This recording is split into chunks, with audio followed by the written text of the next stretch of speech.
marilah kita akhiri dengan 3 pesan yang Nabi dalam hadisnya. Qala Rasulullah sallallahu alaihi wasallam, ittaqillaha haitsu ma kunta wa bi sayyi'ati hasanatan buha wa khuluqin nasi bi khuluqin hasan.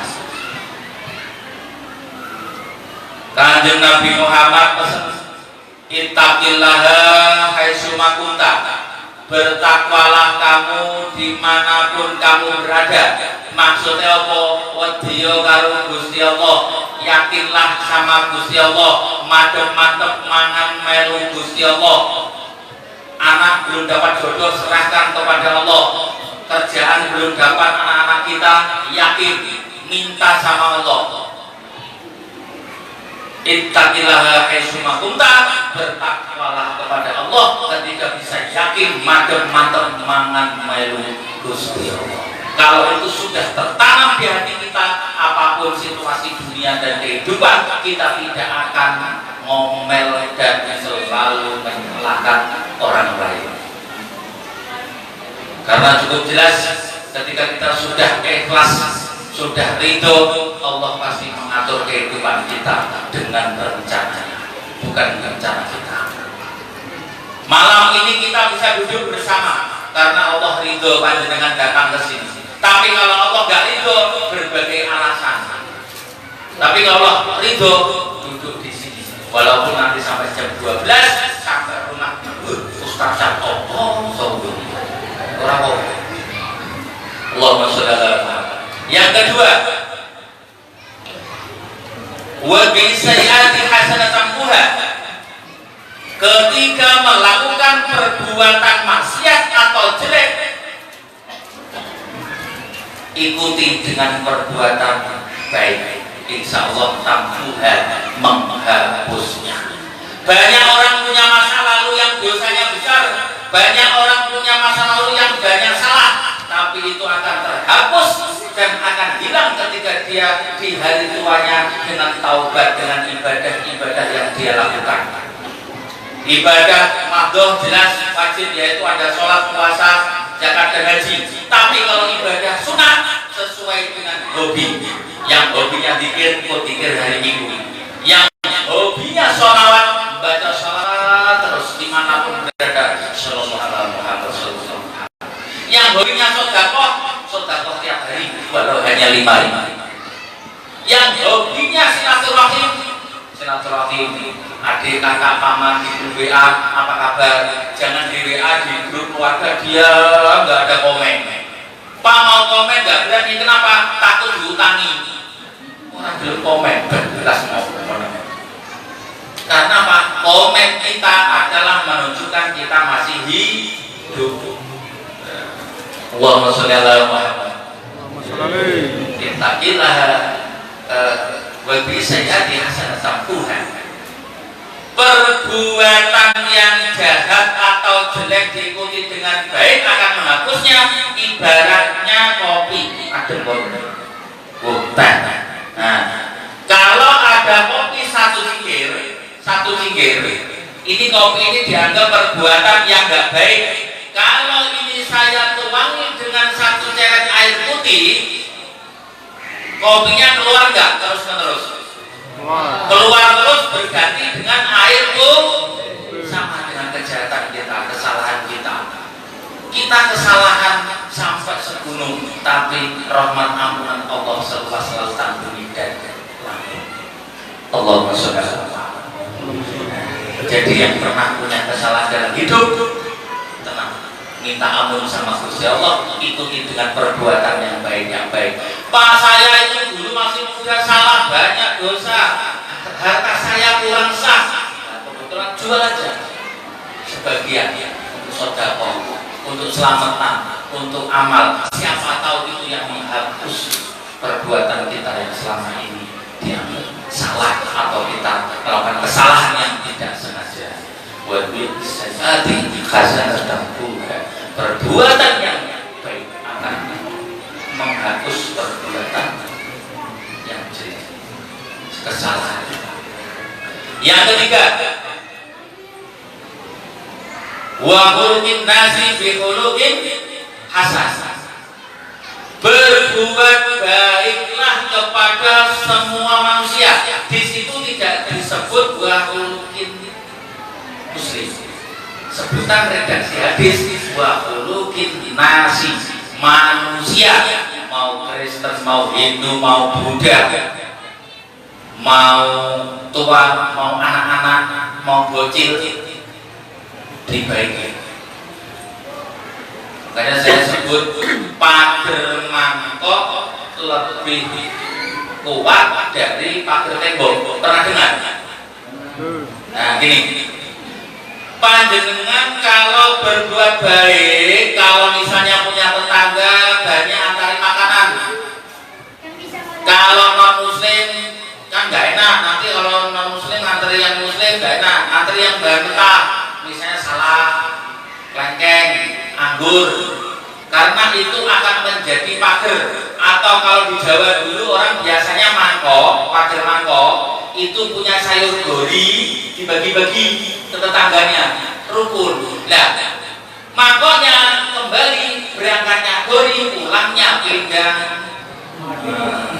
Caranya gitu Bu, kalau sampai di rumah nggak ada lauk, tetanggamu terono, kok terong, terong, nanti dia nggak enak. Aku ngasih apa ya? Oh, adanya kok ayam, kasih ayamnya.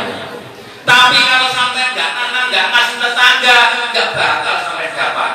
Misalnya ini, tadi Isra Mi'raj membawa nasi 3, kebetulan tetangganya ada non, ada yang nggak muslim, kasih. Nah, ini adalah buah kholiqin nasi yang paling indah. Pager mangkok lebih kuat dari pager tembok. Kalau kita pelit, tidak mau membaiki tetangga kita, minimal itu nggak aman. Karena apa? Kalau kita baik sama tetangga, ada orang datang mau ke halaman kita, nah misalnya masuk ke teras itu, tetangganya pasti, woi, ngapain? Itu tetangganya baik. Tapi kalau tetangganya nggak baik, Mas mau ngapain? Mau bongkar rumah? Oh, di rumahnya ada linggis. Aku pinjam. Karena tetangga. Karena manusia akan bilang baik di dunia, cirinya 3. 1, baik sama tetangga. Ini kalau survei mantek, biasanya kalau sampai mau dapat mantu, tolong disurvei. Jangan RT menyurveinya ketat sampai giliran mau mantukan anak, dapat desa, dapat mantu nggak disurvei. 1, survei tetangganya. Kalau orang ini baik menurut tetangganya, orang itu pasti baik. Minimal 5 tetangga. Kalau tetangganya kebetulan baik, ada warung, kan rumah yang warna hijau itu, oh itu baik orangnya, dermawan, itu semua seneng. Tapi giliran orang tuh yang nggak seneng rumah hijau itu gimana? Oh ya lo nggak bisa disentuh, itu pelit. Barangnya dipinjam juga nggak bisa pinjam, cangkul aja kali. Kerja bakti nggak pernah turun. Tetangga. Yang kedua, orang baik itu dilihat dari siapa? Teman sejawatnya, teman kerjanya. Kalau teman kerjanya ini satu kantor atau kulit bangunan satu tim, kok ngomong si A ini baik, dia tuh baik. Tapi kalau teman-temannya, rasanya dilipor, rokok timbul di desa bungkus-bungkus itu.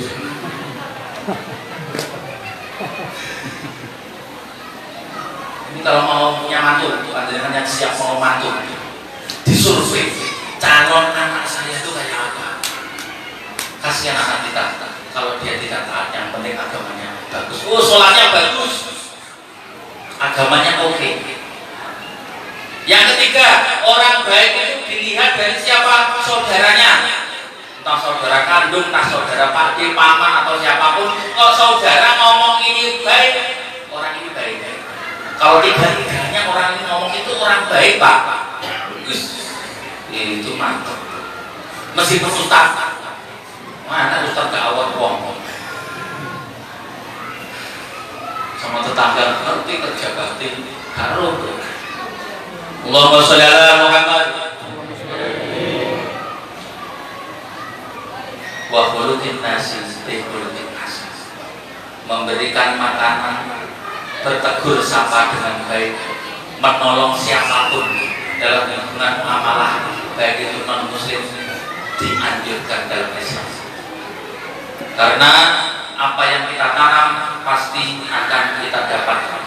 Kita mungkin tidak mendapatkan, tapi anak dan cucu kita itu akan mendapatkan. Oh, kamu anaknya siapa? Oh, anaknya Pak Paimo. Oh, yang dulu orangnya jahat itu. Mbahmu itu loh, anak nggak ngerti apa-apa, dapat warisan dari kita tuh nggak baik. Tapi kalau kita baik, banyak nanam kebaikan, cucu kita yang 30 tahun mendatang ditanya orang, oh kamu putunya mbah itu, cucunya mbah itu, orangnya baik. Semoga kamu anak soleh, mbahmu orang baik, duriyahnya itu baik. Membangun duriyah terus kita mulai. Tapi kalau kita nggak mau mulai membangun duriyah yang baik, itu meninggalkan keluarga yang nggak karu-karuan, itu termasuk kita kegagalan. Makanya jangan sampai itu menerus ke bawah. Harus kita stop dari kita memberikan teladan. Mumpung masih hidup, mumpung masih bisa bernapas, masih bisa di majelis ilmu, masih bisa bersama-sama dengan teman-teman. Karena apa? Tidak semua orang malam ini diberi kesempatan seperti ini. Ada yang sakit, ada yang repot, dan lain sebagainya. Semoga kita selalu diberikan keikhlasan dalam beramal soleh. Ini bentuknya kata akhirat. Dan semoga dalam kehidupan Allah berikan hati kita, hati yang betul-betul ridho atas segala pastinya, hati yang ridho atas segala takdirnya. Sekian yang saya sampaikan, semoga manfaat.